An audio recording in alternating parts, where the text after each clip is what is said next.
In this video, I'm going to show you how to calculate the equation of a tangent line using differentiation. So here's our first problem. We want to find the equation of the tangent line to the curve y equals x cubed at the point 2, 8. Okay, so let's think. What kind of information do we need in order to write the equation of the tangent line?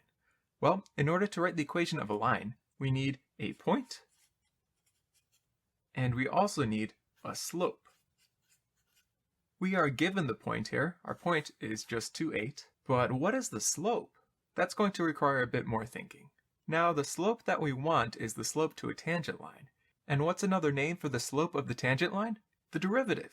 So really, the slope is just dy dx, the derivative of y with respect to x, at the point 2, 8.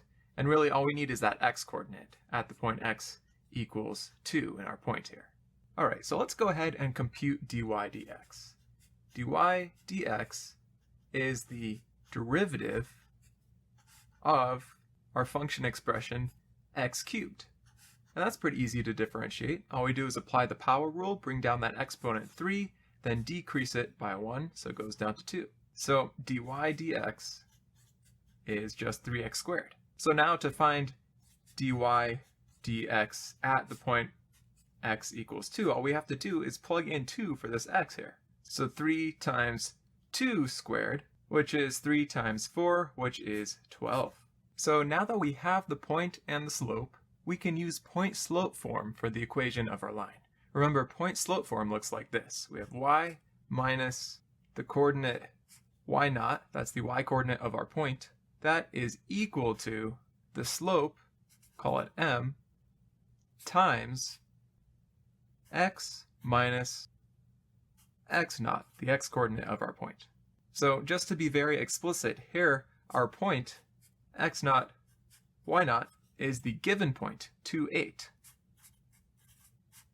And our slope, m, is what we calculated. We calculated that was the derivative at 2, and we found that was 12. So m equals 12. So we can go ahead and plug these into point-slope form. Let's go ahead and do that. Y minus y naught is just 8.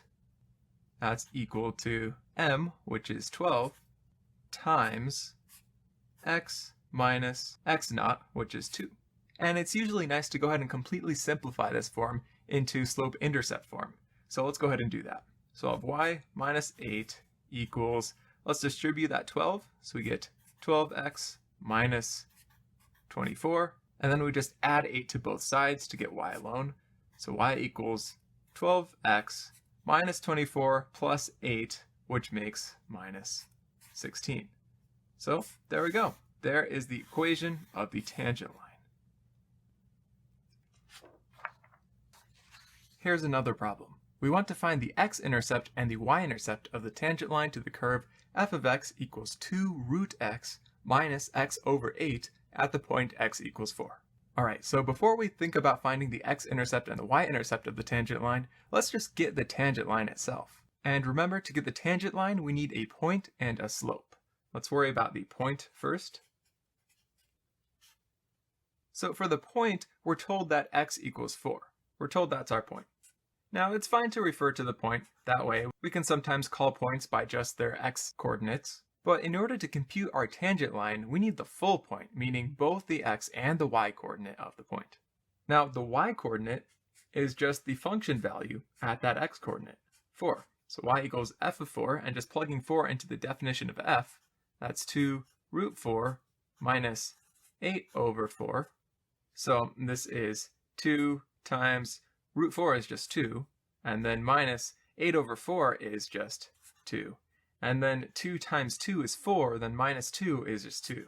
Wow, lots of 2's. Okay, but the bottom line is that we found that y is 2. So putting this together, x is 4, y is 2. That means that our point is 4, 2. Okay, and then how about our slope? The slope of the tangent line, of course, is just the derivative of the function at this point. So the slope then is just the derivative of f, which is f prime, evaluated at the x-coordinate, which is 4. So we want to find f prime of 4. But in order to do that, we need to find f prime of x in general first, so that we can substitute in 4 for x. So f prime of x is the derivative of this expression for f, 2 root x minus 8 over x. We want to differentiate that. Why don't we go ahead and write both of these terms, root x and over x, as exponents of x so that we can apply the power rule. So this becomes 2x to the power of 1/2. That's another way to write root x. And then minus 8 times x to the power of negative 1. Because negative 1 just means over x. And we want to differentiate this. Now we know that the derivative breaks up over sums and differences, so we can just differentiate each of these terms independently. And moreover, you can factor coefficients outside of the derivative. So this is just 2 times the derivative of x to the 1/2. Applying the power rule to that, we just bring down that exponent 1/2, and then x, and then decrease that exponent by 1. 1/2 minus 1 is negative 1/2. All right, and then we go ahead and do it for the other term. So minus 8 times, apply the power rule to x to the negative 1, bring down that negative 1, then x, then decrease that negative 1 by 1, which makes negative 2. So let's go ahead and clean this up a little bit. 2 times 1/2 is just 1, so these cancel each other out. And then x to the negative 1/2 is just 1 over x to the 1/2, and x to the 1/2 is just root x, so this is just 1 over root x. All right, and then with the minus 8 and then times the negative 1, we've got 2 negative signs that cancel each other out, so it's just a plus 8, and we've also got our x to the negative 2 power, and x to the negative 2 just means over x to the positive 2. All right, so we can finally go ahead and substitute in 4 for x here. F prime of 4 is equal to 1 over root 4 plus 8 over 4 squared. Root 4 is just 2, so that's 1 over 2, 1/2. Then plus 8 over 4 squared is just 8 over 16, which is 1/2. So 1/2 plus 1/2, which makes just 1. All right, so let's organize our findings. We have that m equals 1, and our point x naught, y naught is equal to 4, 2. And we'll go ahead and substitute into point slope form. Y minus y naught, which is 2, is equal to m, which is 1, times the quantity x minus x naught, which is 4. We'll go ahead and simplify this up. So we have y minus 2 is equal, distribute that 1, well, this is really just x minus 4, and then add 2 to both sides to get y is equal to x minus 2. I'm going to circle this just so we don't forget it, but this is not our final answer just yet. For our final answer, we wanted to find the x-intercept and the y-intercept. All right, so the y-intercept is really easy because we've got it in slope intercept form. The y-intercept is just the constant here, the constant term here, negative 2. So y-intercept is negative 2. So let's box that because that's part of our final answer. And then how about the x-intercept? So the x-intercept is a bit trickier.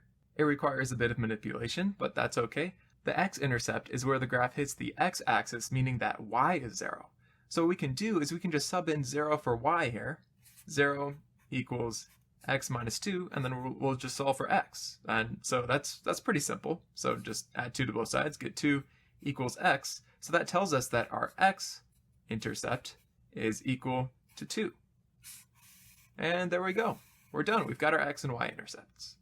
So now we know how to calculate the equation of a tangent line using differentiation.